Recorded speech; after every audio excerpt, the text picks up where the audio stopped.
My guest today is Robert Lombardi, founder of the Lombardi Group, where they partner with management teams and entrepreneurs in B2B, B2C, and government contract businesses in the 500K to 3 million EBITDA range. Thanks a lot for coming to the Holdco Builders show, Robert. Oh, yeah, it's my pleasure, man. Thank you. You've been an entrepreneur and investor, started, acquired, sold businesses for more than 25 years.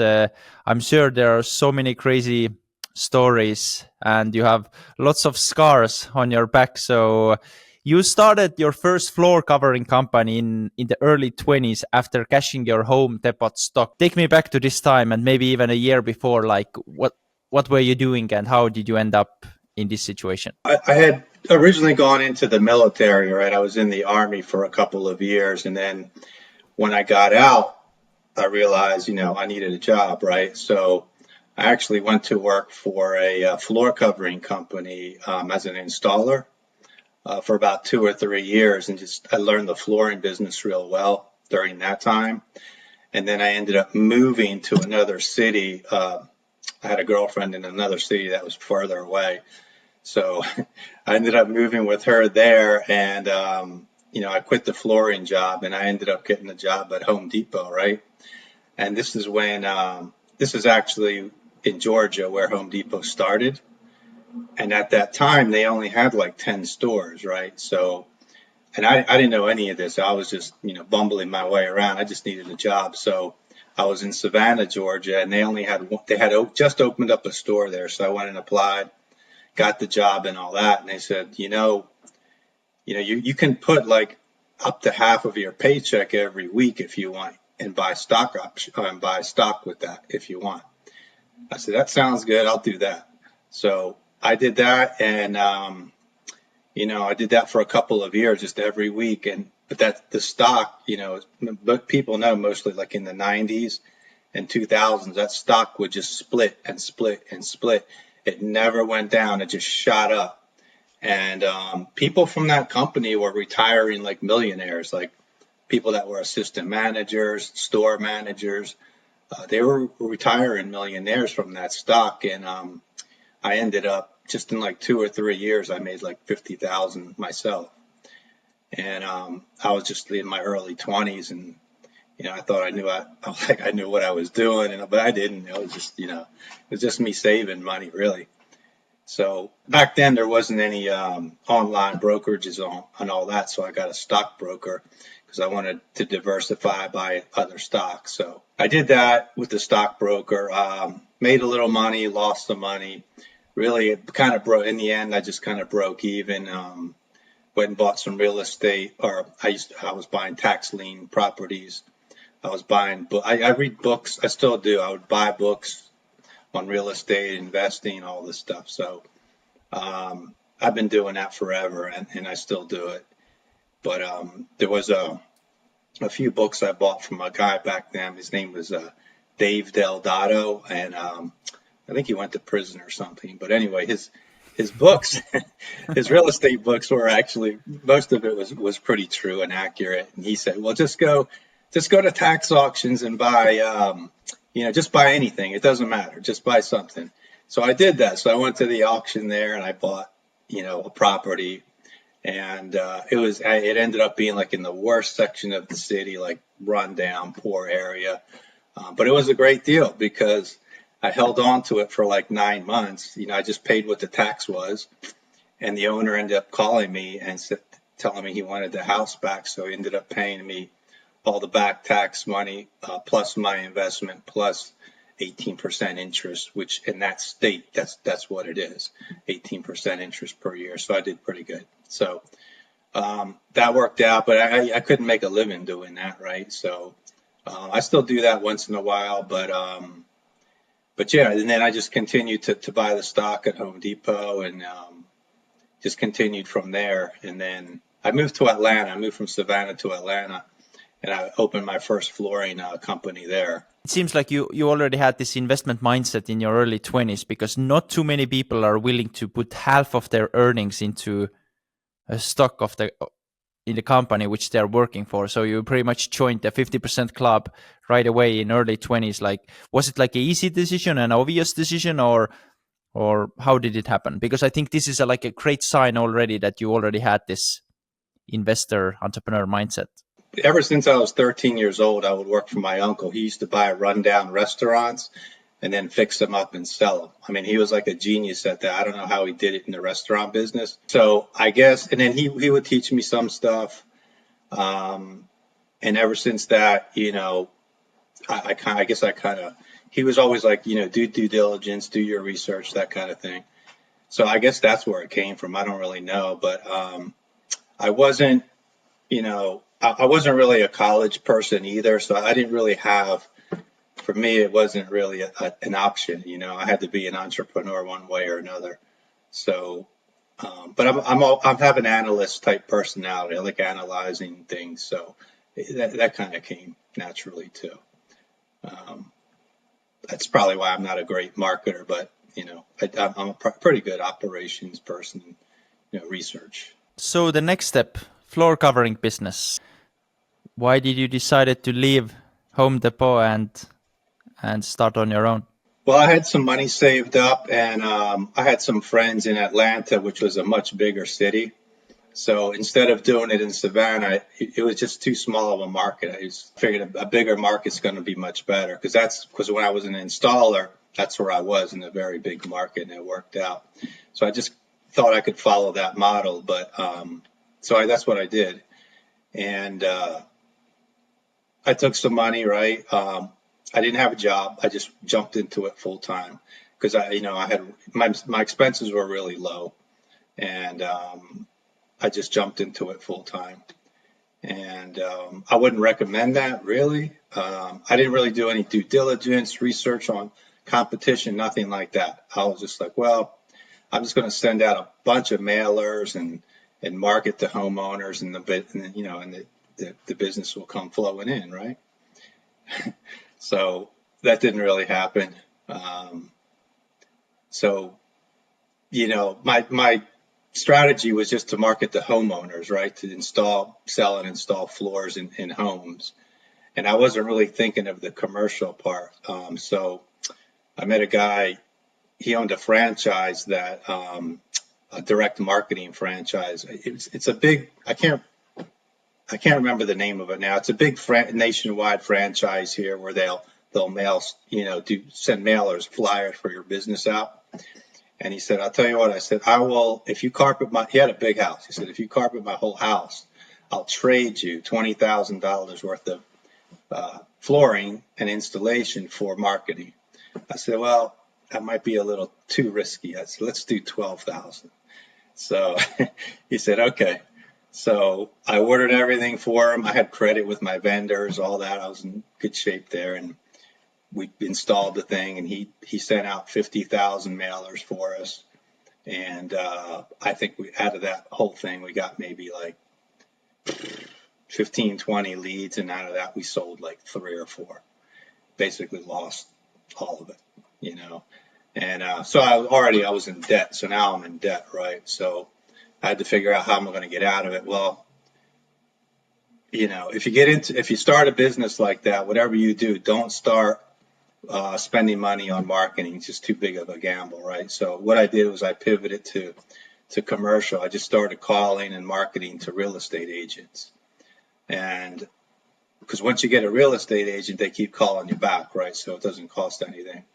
That took me about a good solid year and a half of pretty much suffering, not making any money or anything, but just constantly trying to build my real estate agents up. But eventually I did. And we started making some money at that point. I think we were like 300,000 or 400,000 in sales, and it was just me and a couple other guys on a crew, and we would go out and. But that kind of grew steadily. And it finally evened out. But I forget, something happened in the economy where the economy kind of took a dip, and then I just started having cash flow problems. That's the number one problem you want to stay away from. That's going to kill you. Because if you have bills, there's bills keep coming, but the cash flow from your business could stop. And that's what happened to us. It stopped, slowed down, all that. So it wasn't horrible, but I was having problems. So I was like, you know what? I think I'm going to try to I got to go work for a bigger company or something, right? So, but during the course of that, there's a couple of years, I met other people in the business, people that were bigger than me. So there was another company, I knew the owner pretty well. He had like a $2 million company. And he said, you want to come work for us? And I said, yeah. Yeah, I think that'd be a better idea. So you want to buy my business? And he said, yeah, he just absorbed it. I said, well, here's my vendor list or my vendor contacts and my customer list. That's all it was worth, really. I sold it for like 30 grand and gave it to him. And then I started working for him. And I said, and they did a lot of residential stuff too. And I said, you know what? Instead of doing these $2,000-$3,000 tickets for homes, why don't we do like $50,000-$100,000 tickets and do commercial jobs? Because they had the resources, right? I already knew what I needed. I needed money. I needed credit, vendor credit. I needed to be able to get insurance pretty easily, high insurance, and I could do that with all them. So we did that, and that was kind of the start of the commercial space, which is a lot different than the residential. It's still flooring, but it's really a lot different. And over time, I started closing like $50,000, $100,000, $150,000 contracts to do these stores like Best Buys. This is when these big box stores were going up a lot too, being built. Burlington Coat Factories, Best Buy stores, Panera Breads, all these big franchise type places. And we started doing those, and I pretty much doubled the size of the business within about 2 years or so. So that worked out good. So that's when I kind of realized where the startup thing's not really for me. But if I can get with a company that has resources, I can definitely add value that way, basically through sales, And so I ended up exiting that business. They gave me about 30% of the company on that one. And then about 2 or 3 years later, I exited that. And then I had another friend that had started a restoration company, which is like fire, water damage, that kind of thing. And he knew I did flooring, right? So he needed a flooring person anyway, because he was getting into reconstruction. And he knew I knew it really well. So he said, why don't you come with us and work with us? And I said, okay. And the flooring, yeah, I did the flooring part when I was there, but I also got to learn the insurance business, water damage, flood damage, the softwares they use, how you work with insurance adjusters, how that whole business works. And I really liked that. And it was actually very profitable, way more profitable than flooring. And so I did the same thing with him. Got a piece of the company after I showed him what I could do, and then ended up exiting that about 2, maybe 3 years later. And that's how it just kept going. I was just from one company to the other. And then after that, I would have like 2 or 3 companies at the same time, usually in the commercial flooring space. I never really went back to residential because I knew that was just too much of a grind. So I stuck with the commercial, and then, it just kind of, over the years, I just went from one to the other just like that. And then even as early as, and then our biggest company I exited about 3 or 4 years ago. And I was at the point there where we were doing really big projects like military bases, where like our smallest project would be $100,000. And, that was through a friend of mine that introduced me to his friend who had like an $8 million commercial cleaning business. And he actually ended up being my investor. Him and 2 other guys were my investors to open this bigger company, because they liked the idea of doing government work. And they knew that I already knew that space pretty well. I just needed a bunch of money to get going. So we did all that together. But I also was involved in the commercial cleaning space at the same time, because we ran both companies out of the same offices. So I was there every day anyway, right? I'd say for the last 10 years or so, that's probably what I was doing mostly. And I could go on forever on government, what to avoid, what not to avoid. all that stuff. But that was a whole nother animal that we learned a lot at.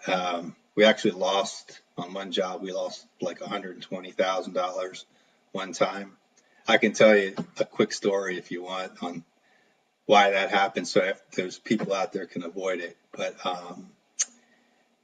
so when you bid on these jobs, that's not for flooring. This is any trade business, right? When you bid on these jobs, sometimes you get these drawings that are like this thick, right? Like hundreds of pages, especially on big military projects. They're massive. And I knew how to redraw. I knew it really well. I've done it 1,000 times. But I was like, I can't scale up doing all this by myself. So I hired not one, but two estimators, right? To go through the drawings, do the takeoffs, because that basically tells you how much material you need, how much you're going to make, and all that, right? And I trusted both of them, and both of them were off. They were both off by 10,000 square feet at $10 a square foot, right? So, or maybe it was a little less than $10, I forget. That was a heavy lesson because by the end of that project, we didn't realize we were off that much until we were almost done, and then we're short all this material, and we're not done. And with those type of projects, you have to have a bond, right? And with the bond, if you do one little thing wrong, where the contractor does not like anything on your job, they can call your bond, which is just an insurance policy for them in case you screw up. So we didn't want that to happen. So we came out of pocket for the whole thing, just finished the job and chalked it up as a loss. And but before that, we did several military bases and did pretty good. But what I'm saying though is you're going to lose money on something at some point.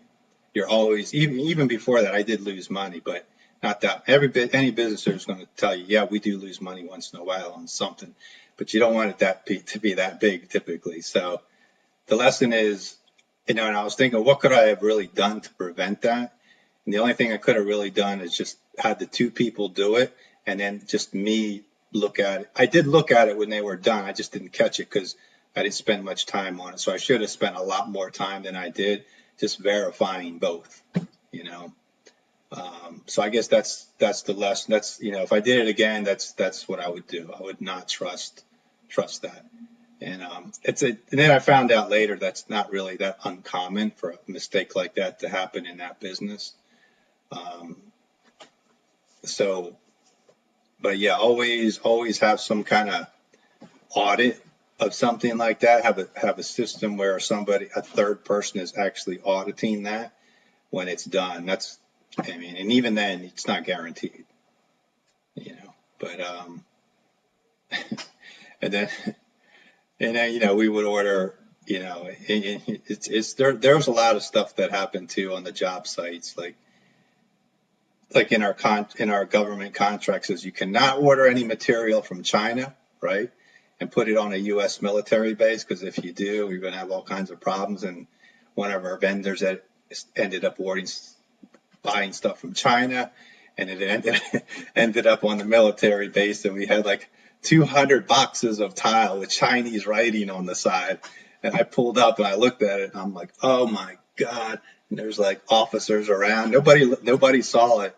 And I'm like, oh my God, what are we going to do? We are so screwed. They're going to sue us. They're going to throw us in jail. And one of the project managers that worked for the government came by, because he comes by every day. And he said, you know what? Just tear off all the tags. Just tear them all off right now, and we'll be good. So I said, okay, because he didn't want to deal with all the hassle, even though he worked for the government. He didn't want to deal with it either. So me and like two other guys, we were just there for 2 hours tearing Chinese writing off the sides of boxes. And that was probably one of the funniest things that ever happened. And we ended up installing it, because they didn't want to go through all that hassle of reordering it. I mean, reordered it correctly to their specification, but the manufacturer that made it screwed up. They gave us it's called an alternate. It's the exact same product. Everything looks exactly the same, but it was just made in China instead of here. That was the only difference. So once the tags were ripped off, there was no way to tell. But that's just a funny story that we had. Probably the worst. That's probably the worst thing that ever happened, and really nothing ever came of it anyway. The biggest lesson I think from so far taken from you is, and listening your stories, you should probably avoid servicing homeowners and instead right away go for commercial or government contracts and avoid those small tickets, small contract, and go for the large ones, 50K, 100K and higher. Yeah, not for every business. For that flooring business, I would say yeah, but because you really in like flooring, there's no way to really create recurring revenue. I've tried it 100 different ways, and there's just no way to do it. But if you have like roofing or some other trade like that, you can. It's not that hard to figure out a recurring revenue program. But for flooring, just couldn't do it. That's why I wouldn't buy another one now for residential anyway. And then for commercial, I would do it, but only if it was big, like 5 million and up. And there's different reasons for that. Can you share the numbers? I mean, the first business you sold for 30K, then you went to and partnered up with a bigger flooring company, sold your stake there. I think you mentioned 30%, and then you got into restoration business. My question here is, would you have done better if you have stayed in Home Depot as it was doubling year after year, or you had better returns starting those small training businesses? No, I would have made more money at Home Depot because not only I would have gotten a lot more stock, I would have also been promoted, right, and made more that way. But I just hated that job. Like after like 3 years, I just hated it. Again, it's the entrepreneurial, but I just hated being told what to do, coming in at the same time, doing the same thing every day. So that's the main reason why I left. It wasn't, about the money. And same thing with, plus I wouldn't have learned all these lessons if I would have stayed there, because later, the sooner you learn all those lessons, the sooner you're going to, be able to get into businesses where you're doing much better because you've made all the mistakes, right? You mentioned there is no recurring revenue in commercial floor businesses, but what strategies did you use to secure and maintain those large commercial contracts? I mean, most of it was really bidding work. When it comes to that stuff, you have to bid on pretty much everything. It's project based in that sense, but you can make on commercial, you can do recurring revenue, but you can't really on the residential side. It's just too small because you can do like things like floor cleaning, floor maintenance, that kind of thing. Because when you finish a large store, like say a Best Buy store, electronics store, and it's 20,000 square feet, well, they need those floors maintained, right? Like every few months. So in that sense, you could create a recurring revenue model, and we did do that. But with residential, once you put floors in someone's house, they don't want you to come back. I mean, yeah, you can steam clean the carpet, but there's no money in steam cleaning carpet. I mean, you would have to do thousands of those every year, and there's no way for us to do that with that model. But with the commercial, it's more doable because even if you do just one, it's a lot of square footage. So even if you're only making pennies, per square foot, it's still pretty good, right? Plus, there's no really marketing involved in that. And how did you handle this scaling operations for those larger projects and especially those like tight deadlines? Did you have any issues with this? Did you sometimes took two large projects at the same time, or you were just committing on one project at a time, and then once it got done, you moved forward? Yeah, well, I mean, we started with one at a time first, and then we eventually went to 2, 3, 4. And the biggest thing that's really going to help you with that is your people. That's where I kind of learned how culture and people are the most important thing. So years into it, I started to learn, like, because, we would do these in other states, like hundreds of miles away, right? So we would send, if you have very good people, very good crews, like eventually we would have 4 or 5 crews, right? And at certain points in the business, all 4 or 5 of those crews, 3 or 4 man crews, would have a lead guy that was just great. Knew he could solve every problem on site. He never called you for problems, none of this stuff. And during the course of a business, I think most people will know that have been in it long enough. There'll be times when that all lines up, and it's always you have a bunch of good. They're all good, right? They all know what they're doing. Sometimes half of them know what they're doing. Sometimes 3/4 of them know, but there's times where all of them will know. When that happened, you know, that's what enables you to scale, right? Because they solve their own problems. They don't complain. Those are the 2 biggest things. As long as you're treating them good and you're getting them their materials on time and the jobs are big, because if the jobs are big, they're making a lot of money.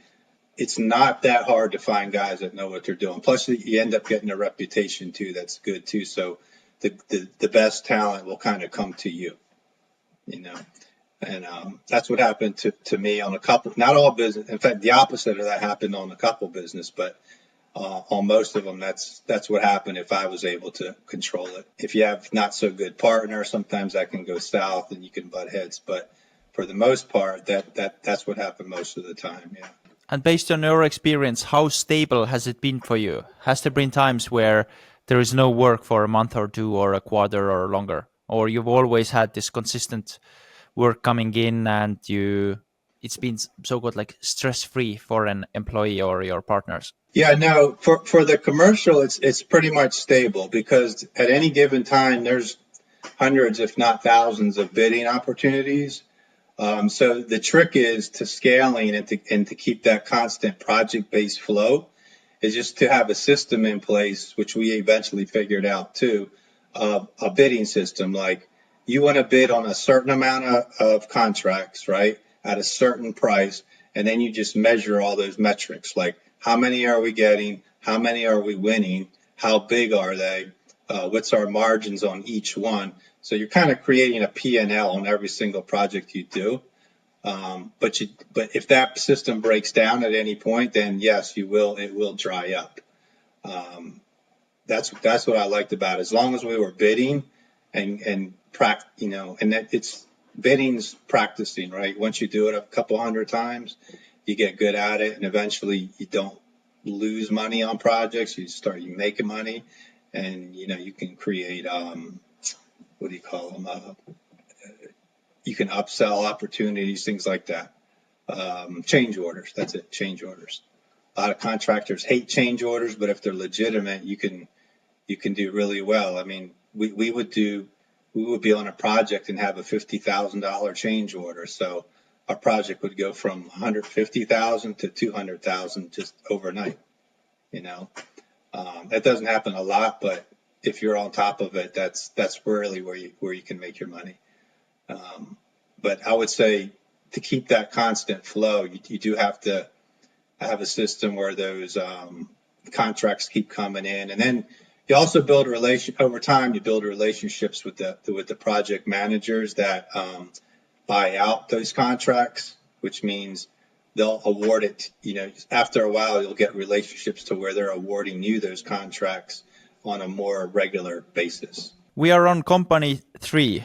You had 2 flooring businesses, then a restoration business, which you exited as well. So what's next? Another commercial flooring company, another one with another. I did this with another company that this guy, he had a residential flooring company, and he wanted to get into the commercial space again. So, but you got to understand, this is all through a network of people that know me. Like when you're in that business, after a few years, everyone kind of gets to know you.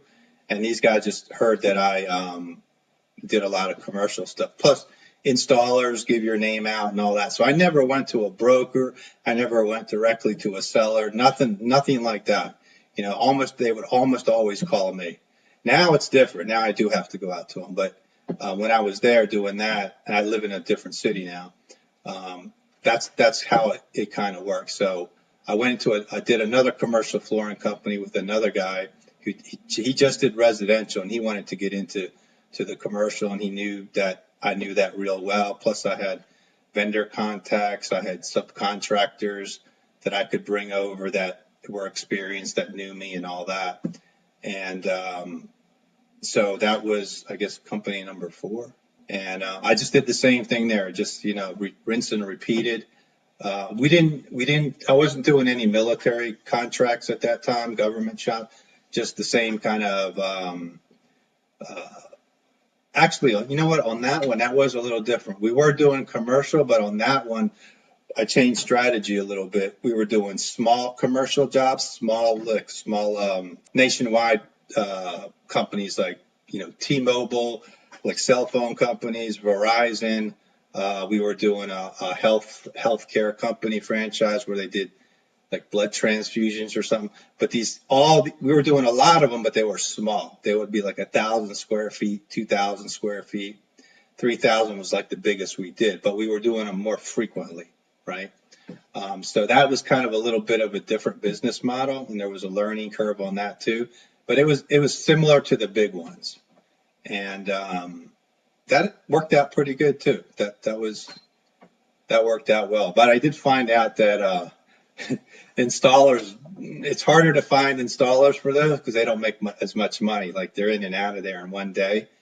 And most commercial installers would rather do big jobs where they're making $10,000, $20,000 after a week or two instead of making a couple $1,000s after a day or two. And that's why I keep saying that the only way I would ever do it again is if I did bought a large commercial company, a big company that just did large jobs. So now I learn what to do, what not to do. So right now I'm looking at a $6 million commercial company. Yeah, there's a lot of large companies. What was your offer? I mean, your value add was the contacts, the know-how, and everything. This was the reason why those guys reached out to you and wanted to partner up. But how was the structure, the terms? Did you have to invest as well, or you got an equity from day one, or how did it work? No, I never really asked for money from day one for anything. I just wanted to get in there for a short time, and then I would ask for the equity, right? Because I wanted everyone, even though I even had a pretty good reputation, I didn't want to just, say, hey, I want 30% of the business. Because I didn't want to put it, I did put money in once I was in there, but I've never put any money in up front, especially if we needed, so still a lot of times with these project-based deals, right, you got to come up with 20 grand, 50 grand, whatever it is to buy materials, things like that. And our structure was that if any of the projects needed that, I'd say like under $50,000, I would personally put the money in, right? And then for a percentage of the company, whether it was 30%, 40%, I never owned more than 50% of any company. So I never had complete control, but the reality is I did have complete control on almost everything, because when you run these jobs and you invest some of your own money in it, the owner that has control, if he's not there much, you're running the whole show. Plus, he doesn't know what's going on. I knew what was going on every minute. They knew I knew, so they just left me alone and let me run with it. I could have owned 100%, and it would have ran the same way. So they were running other parts of the company. I was just kind of running that commercial side, which is why I never took more than 50% of any one company. And then, our deal was later, if I wanted to exit, which I always did, I always wanted to exit, they would just give me whatever my percentage, was at that time, whatever the company was worth. And I always increased the value of the company. Sometimes it was a lot, sometimes it was not a lot, but whatever it was, that would be what I got back when I exited the business. And I never read this stuff in any books or anything. It was just, I probably did read a little bit.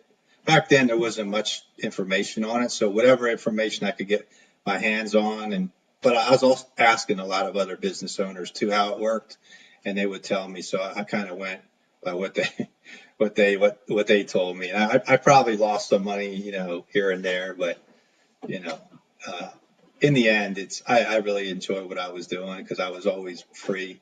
I never had to, and I always had people calling me asking me to come join their company. So I never had I never had to worry about being out of work. If company keeps growing, why exit? The main reason almost every time was differences of direction of the company between me and the other owners. That's almost always the case. For example, One time they wanted to slow down on the commercial work because at one time we were growing at a pretty good clip. And I think even though I'm pretty good friends with these owners at this point, sometimes they don't always want to admit that they can't continue to invest more and more and more, even though it's making money, or they run out of money, And at that time, I didn't really know that like I could go to a bank and ask for $1 million or $500,000. So if the money ran out from investors, I was just out of luck, Later, I learned I could go to the bank or find other investors, and I did do that, but that was later, in the last 6, 7, 8 years or so. But in the beginning, it wasn't, I didn't know I could do that. So I would say, yeah, except for the last exit. The last exit was really because of COVID. I kind of lucked out on that. COVID really hammered me. Hammered us on some of these, and that was my big exit. And then after COVID, I actually ended up starting another business that it was more online during COVID, and it didn't do good. But at that point, I had a lot of money saved up. I had money from PPP. I don't know if you're familiar with that. So I had enough money to invest and live for a while without, having an actual big company that I own, I owned a part of. So I went and experimented during COVID, and I lost some money there, and then I ended up moving to where I am now. I moved from Atlanta to Philadelphia, which is where I am now. I was gone a lot of years from here, and my family's from here. So my mom needed some help, so she asked me if I'd move back up. I said yes. Yeah. So my plan was to move up here, find another company to buy, and just kind of pick up where I left off before. And this big exit during COVID, did you sell to competitor or private equity, or could you share more about this and maybe what was the size of the business? Okay, so the last exit was actually the commercial cleaning business and the commercial flooring business at the same time. So I had two. We were operating both out of the same building, and that's when I did have a couple of investors. And what happened? Yeah, that's when we were doing all strictly military. So this was another business model, just only military bases. That's all we were doing. We were focused on. And that was going pretty smooth. And then COVID hit, and it just started going down. We weren't winning bids or anything like that. And accounts receivable was real heavy. We were collecting still like a few $100,000. So my main investor, which is actually a friend of mine, which is the best investor I ever had, he owned the large commercial cleaning company, which was totally separate, right? But he also gave me, I had 20% of that, but I had 50% of the commercial flooring company. So I ended up exiting both at the same time because COVID hit, and he actually wanted to get out of that flooring company because he owned 80% of the commercial cleaning company. And he just wanted to get out of the flooring thing because he got nervous, and it was kind of going, and I don't really blame him. He was my main investor on that. We would, I put in money too, but he put in more. And at that point, we were going to the banks and borrowing money and stuff like that. But he just thought, it was going to be a big disaster if we stayed in it. So what I did was just collect the last $200,000 or so that was owed to us. And basically we just closed that business, really. I walked away with some money, so did he. And, and that was it. And COVID hit. And that's kind of when I moved. Actually, I started another business. During COVID, everything kind of shut down, right? So I'm like, I really can't even open a trades business now because it's just going to fail.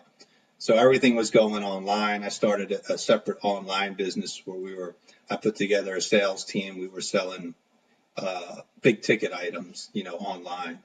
And it did good for a little while, but it just, the problem we had, the problem we had is there was a lot of, we were doing pretty good at sales. I'm good at sales, and I put together a small team, and then these companies would reach out to us, like people that would sell courses for like 10 grand, 20 grand, and we would sell for them. But we found very quickly that a lot of them were like not scammers, but the quality of their stuff was just not that good. And I didn't feel good selling that stuff, even though I did for a while. I started feeling like I can't, I can't sell this stuff, I just, in good conscience, because I just don't, it's a lot of it mostly started out good. The quality of their stuff would start out good, and then it just kind of went downhill. And when that happened, I just couldn't in good conscience keep selling crappy stuff to people. So that's the first and last time I'll ever do that. But it went good for like probably a year or so, or not even a year, it's less than a year. And then I shut that down. Basically, that was nothing to do there. And then I moved up here, and that I just moved up here about a year and a half ago. Yeah. And even before I moved here, there was a company here that did insurance inspections where they go out and to restaurants, apartment buildings, things like that, who write up reports and send them to the underwriters. And there's like hundreds of them. We get hundreds of them a month. And I found this company, and I called him, and he didn't want to sell, right? But, and I didn't know that much about the business. And I said, well, do you have a territory in the Philadelphia area? Because they're in New York. They have multiple territories. And I said, well, why don't you just give me a territory in the Philadelphia area, and I'll just work in it for a while, and we'll just joint venture. And I'll get to know the business a little bit better. And if you want to sell later, I'll know the business real well. It'll be easier for me to get a loan. It'll be less hassle for you, all that. And he said, sounds good. So that's kind of what I've been doing ever since. And but also for the last year, I've also been marketing, looking for other businesses, trade businesses. And I still, every month I go and meet with sellers face to face. I just did it today. I just met with a seller actually yesterday. Today I met with my broker at lunch. So all the stuff I've been, we've sent out thousands of letters, man. We get like a 2% response. I go meet these sellers in person, and they give me their financial statements, and most of them are bad, so I can't use them. But this week I got really lucky that 3 companies all in 1 week called me back that I've been working on over a year. Said, okay, I think one of them's like, I think we need to grow. We can't grow. Can you help me? I said, yeah. And then another company's it runs on its own. It's got a GM and everything like that. But they want another investor to come in. It's the restoration business. And because I knew it so well, when I went and met with them in person, I pretty much sold them on me because they knew what I was talking about, and they just they want help growing that business so well. So now I may end up buying 2 businesses at the same time instead of just one. Thinking back, you've had so many like small different trade businesses. Have you ever thought of or thinking back, or maybe thinking about the next move, like building one large business, whether it's growing organically or buying those smaller ones, putting them under one umbrella and actually growing it to whatever size, to a large business? Or what are your thoughts on this? Because I see you've been always in the same industry, sort of, but starting and selling different small businesses. Yeah, I mean that's a strategy I'm definitely thinking of doing. In fact, I'm probably going to be kicking that off right away. But I didn't know about roll-ups or any of that stuff up until like maybe 3 or 4 years ago. 3 or 4 years ago, I really started jumping into it, going to courses, going to seminars, masterminds, that kind of thing. And that's when I really got all the knowledge on this stuff, right? Meeting finance guys and all that. Because over many years, I did study accounting and finance and all that.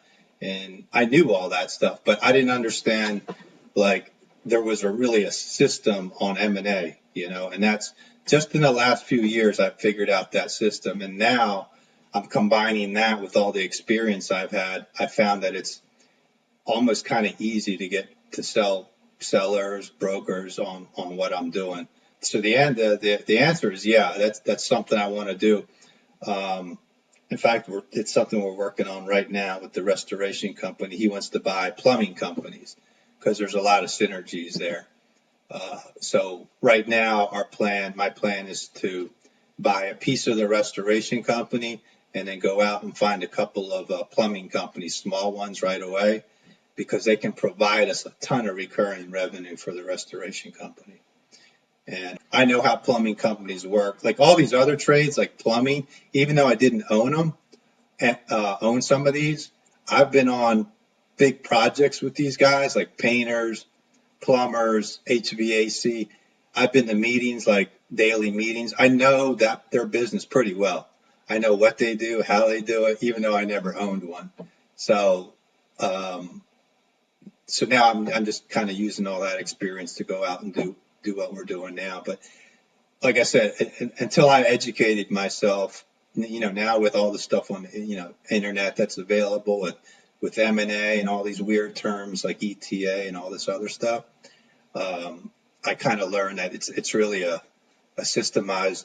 There's a more systemized way to do it. So that's what I'm doing now. So at the moment, you're pretty much on a self-funded search, looking for a business to acquire. Yep.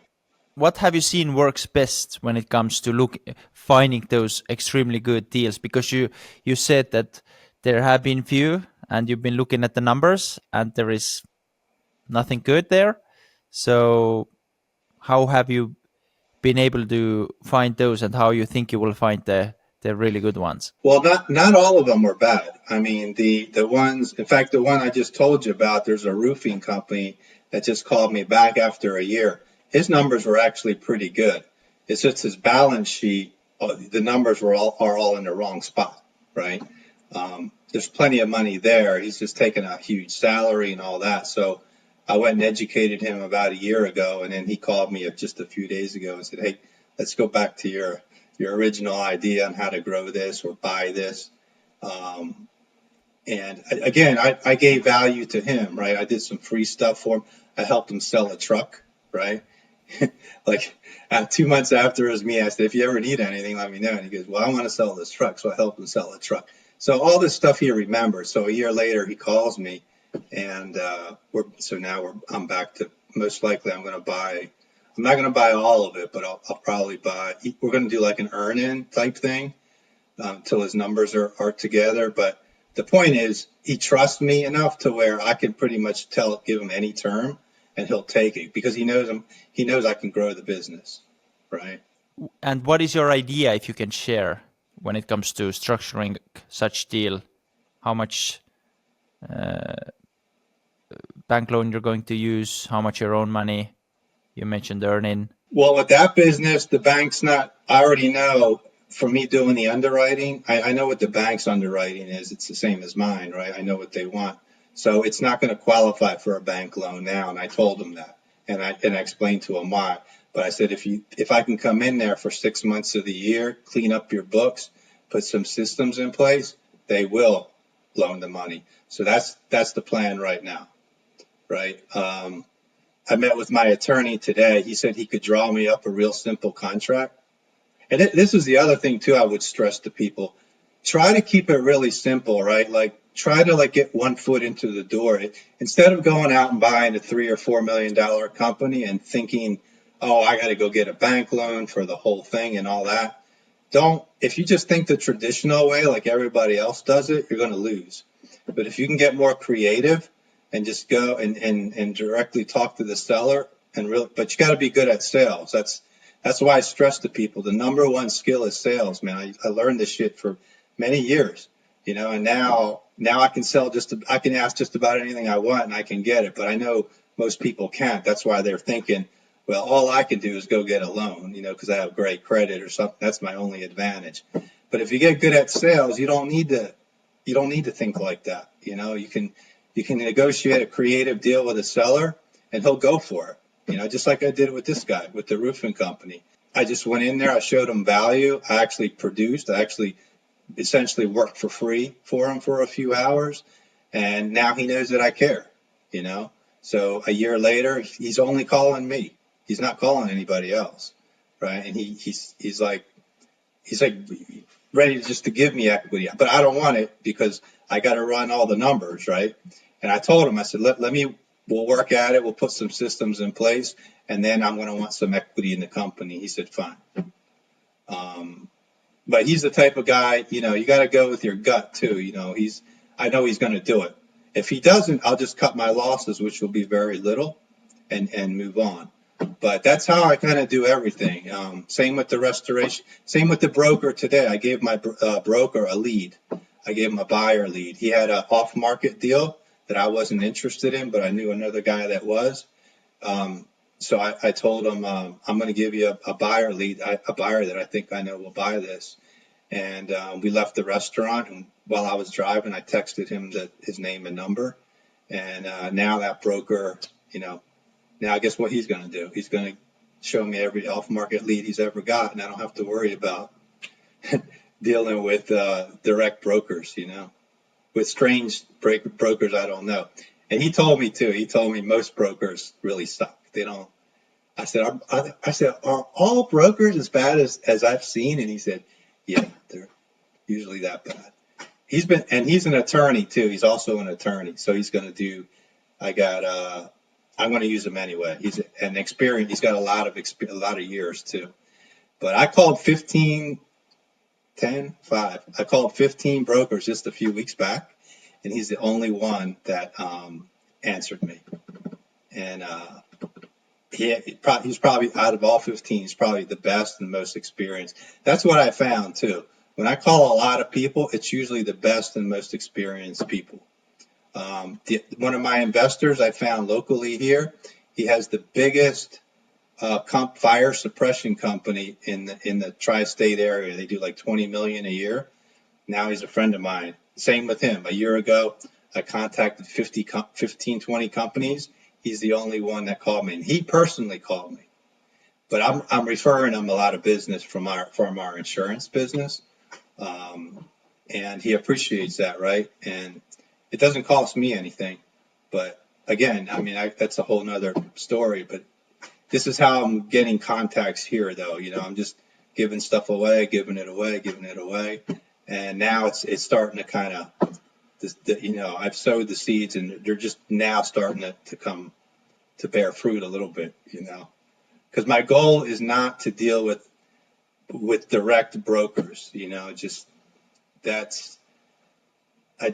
many bad experiences with them, except if you meet one or two good ones. But the rest of the time, I still do proprietary outreach. We send handwritten letters to sellers.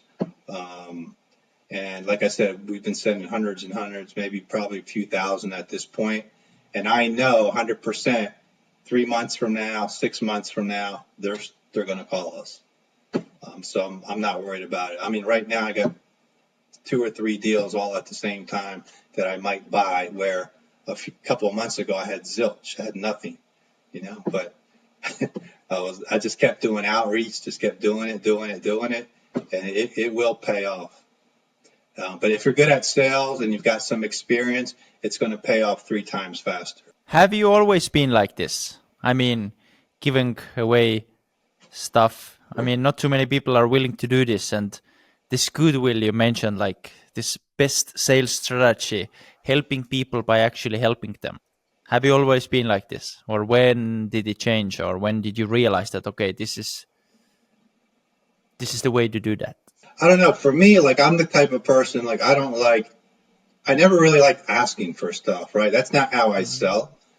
And I've read millions of books. I've also gone to a lot of sales seminars and all that.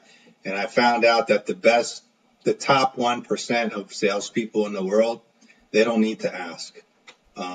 They just did what I'm doing. They give the value. They question their prospect. Why do you want to use me? Why? Now it's like, I always tell, sellers, why do you want me to buy your business? Do you really think I can run this business? I don't know if I want this business. And the more I do that, the more they want me to have it, right? But the value thing is important. You don't want to, unless unless you got a really big brand, you're famous or something like that, you almost have to do it that way because they don't know you. They don't know anything about you. Why would they sell you their business at a discount or give you good terms when they don't even know if you can do anything? The best thing to do is just go in there, do your thing, show them you can do it. And it just takes a very short amount of time. The more you do it, the better you get at it. I started out doing it, showing value for months, right? Working for free a lot, but now I just do it for a few weeks or a couple of months, and then I ask. And when I ask, or sometimes I don't even need to ask, they'll just offer. It's a done. The deal's done. A lot of people struggling when it comes to raising capital. I've been struggling. That's probably one of the reasons why I decided to share my journey publicly, so that at least I have some type of trust because people have been following me for some time. So whenever there going to be an ask, hopefully there is some type of knowing, liking, trusting factor already built. So my question to you, you mentioned not asking anything and not wanting to ask anything, but you mentioned you called those investors, and one of those was the founder of this whatever company it was you mentioned, which does like 20 million in revenue. What was the offer, or what was the way you offered value, or how was this call set up, and how did you get the attention? Yeah, with the insurance inspection business we probably go to several hundred restaurants a month, right? And we go inspect them. And a lot of times the tags on their fire suppression systems are expired, right? So when those are by law, they have to have them every 6 months. So what I did was I just, and I saw a bunch of expired tags everywhere I was going, plus our other guys. And I'm like, this is kind of a waste. We could be referring this business to somebody and they could pay us, right? But instead of paying us, I just called all these companies and I just said, I wanted to refer them the business, but nobody called me back except the biggest one. And I said, and I just talked to him on the phone. I was just like, I'm just going to give them to you. I don't want anything. And just let me show you that I can do it. Because a lot of them, again, they don't know you. Maybe I'll just give them one or two and that's it. He'll never hear from me. But I wanted him to know that I'm going to send him every week. So that was an asset I had that I could afford just to give away. It didn't cost me anything because I'm there anyway. I'm not like selling the restaurant on using their service. All I'm doing is looking at the tag. If it's expired, I'm sending them the phone number of the person, cell phone number, name of the place, and address. That's it. And then it's their job to sell them. So I did that like 15 times, and I never called him. I just sent them to him. I never opened my mouth. And then after a couple months of that, he was just like, hey, why don't you come to my office? I want to meet you in person. So I went, and we just hit it off. Met him. Has like this big boardroom. He has this big old giant boardroom table with like 25 seats around it. And I kind of sat up on one end. He sat on the other end. And we were just talking about it. And we just became friends. And, I didn't ask him to become an investor. I knew, he had the money to invest in all that. And I said, what do you really want? What are you really looking for, right? I said, these are good. I'm giving you these. It's some money, but it's not big money, right? What do you really want? He says, well, I love acquiring businesses, like kind of what I have here. He did acquire like 5 and tucked them into what he has, right? Small ones. And he says, I love doing it. I want to keep doing it. I said, okay, well, if I find some that are similar to this, do you want to be an investor with me and buy them? And he said, yep, let's do it. So now, even though I've never been in that, I told him, again, this is how I got him in. I said, then I said, you know what? Maybe I shouldn't do this because I've never really been in that business. I don't know what I'm doing. And he goes, don't worry about it. I know what I'm doing. If we buy something and you're not sure what to do, I've got people here. I've got me. I'll coach you along. He says, I don't want to work in the business, but I'll make sure if you're I've got your back, right, with my other people. I said, okay, fine. So that's what I did. So, and actually I did find a chemical business, because he makes a lot of chemicals too within that company for like dishwashing soap, stuff like that for restaurants. And so now I got an ally there, right? So now I can get into a totally different business I've never been in and know he's got my back, not only financially, but with operational experience. But my main focus is really still on the trades. So I know sooner or later that's going to happen.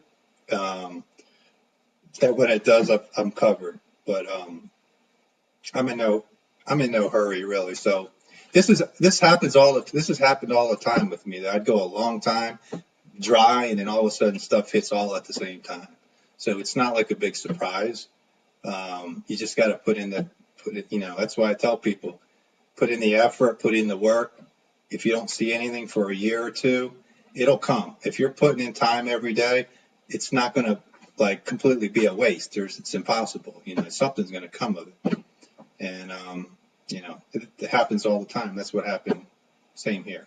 I've been at this for like a year and a half now. The only thing I really got lucky on was the company I'm in now, because before I moved here, all I did was make one call to him and it was a deal, right? I called him direct, but that was just pure luck, man.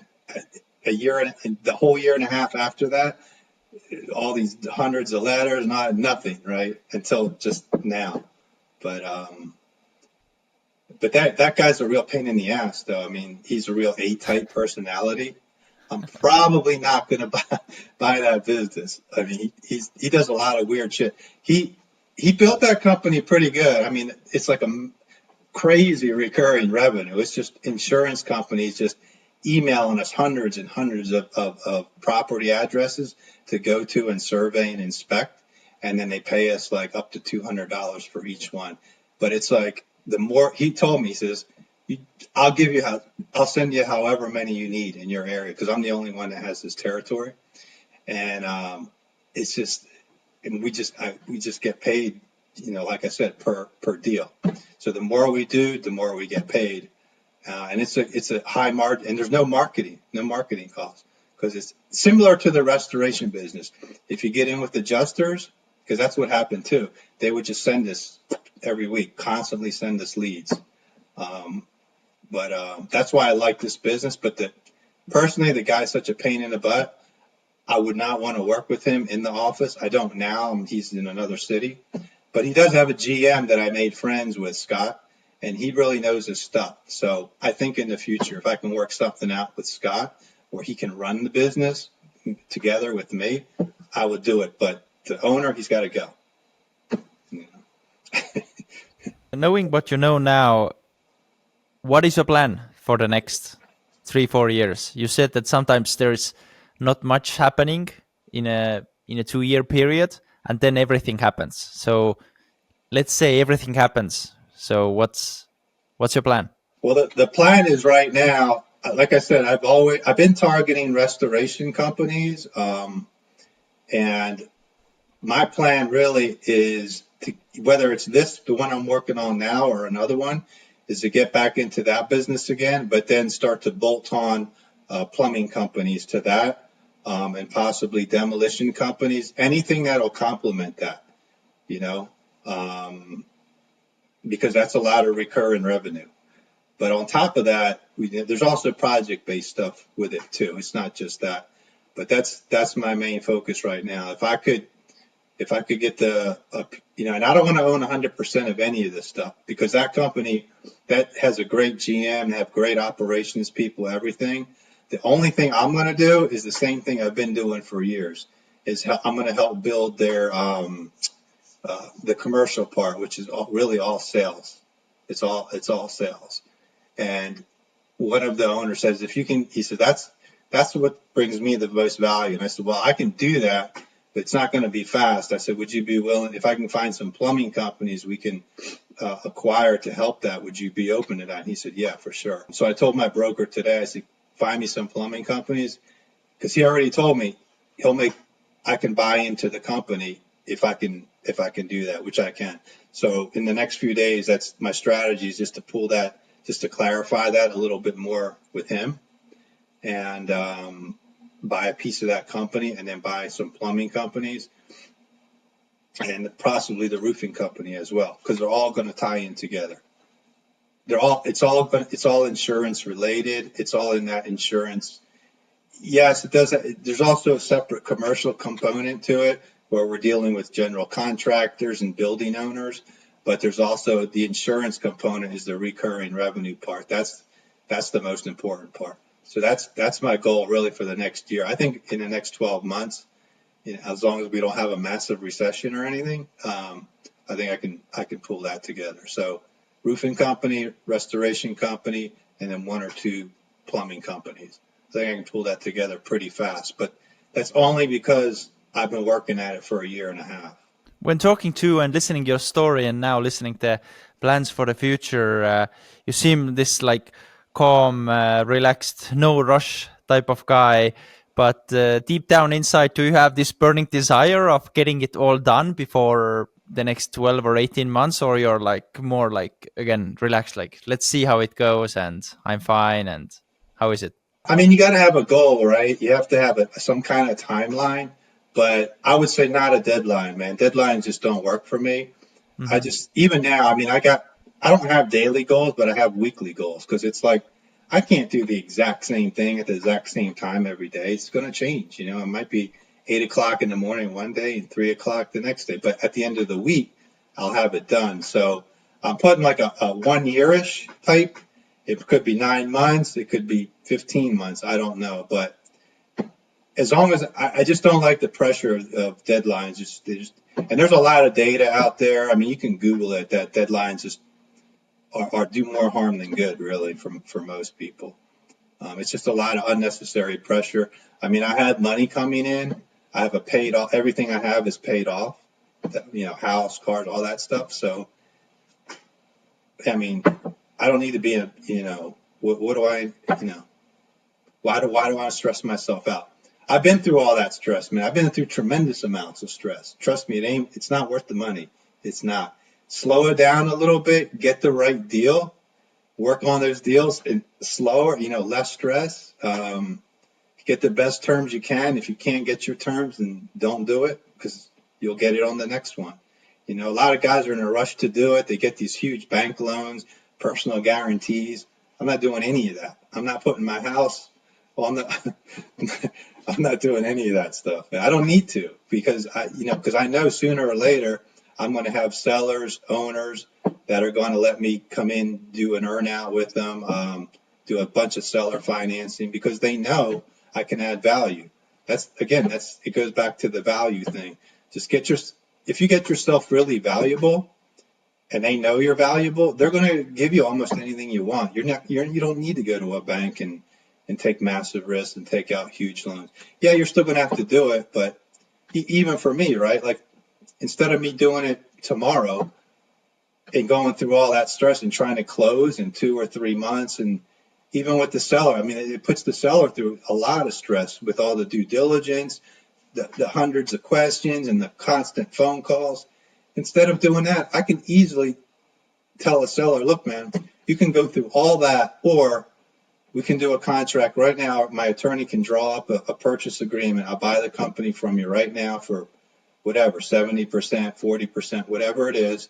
I'll work in the company. I'll grow it just like we discussed. I'll do what we talked about. And while I'm doing that, I'll do the due diligence myself. Me and my accountant will do it slowly over time. So now you're not paying for 20 grand for a Q of E, which there's no guarantee that's going to work anyway.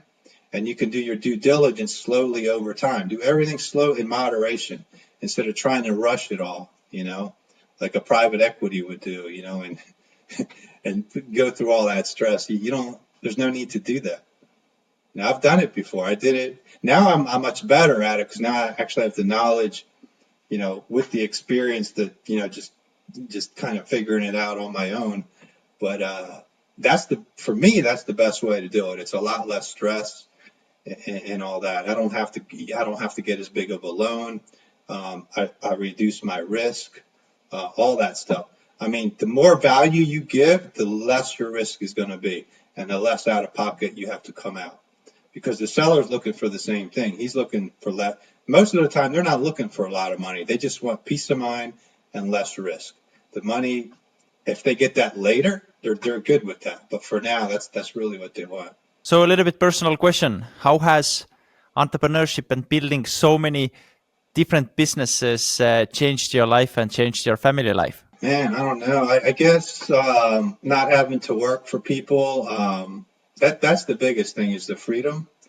Like, I mean, even if I lose money and go out of business or whatever, I know I can just go open another one or start another one or acquire part of another one, and because there's thousands of businesses, right? So I guess the answer would just be like peace of mind. Like for me, just working. That's why I got out of the military. It's like they tell you what to do, when to get up, when to go to sleep, what to do every day. That just drives me nuts. I got to have the freedom. Plus, I like solving problems, right? That's operation. Like when I go into the business, that's how I show the value. I bump up the sales. I put systems in place. That's what I love to do. I do it for free, you know. So I would say doing that versus going to a job where you're just like a zombie every day. You know, that's the reason why I do it anyway. Just for the freedom and the creative part of it. Let's wrap up with the famous five. How old are you? Yes, no, 58. Favorite book? Favorite book is probably Atomic Habits. Married, single, kids? One daughter.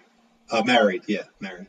What car do you drive? Nissan Rogue Sport. What's the best investment advice you've ever got? I mean, it would be out of a book. I read a few Warren Buffett books. So, number one rule he has is don't lose money. Number two rule is refer to rule number one. And the very last one, where can people find you if they would like to ask more questions, maybe co-invest, maybe learn about trade businesses? Where can people find you? Either LinkedIn or X, either one. I'm pretty active on both of those. I'm trying Robert. to upgrade my marketing skills. You're doing all right. I hope this short conversation helps. I really enjoyed this, honestly, and your expertise and the fact that you just go into businesses and provide value right away and earn your trust by actually knowing the industry and all that. I learned a lot. I took a bunch of lessons here. I have 4 papers of notes here. So thanks a lot for doing this, honestly. Yeah, I appreciate it too, Mick. If there's anything else you need, just reach out to me. I'll help any way I can.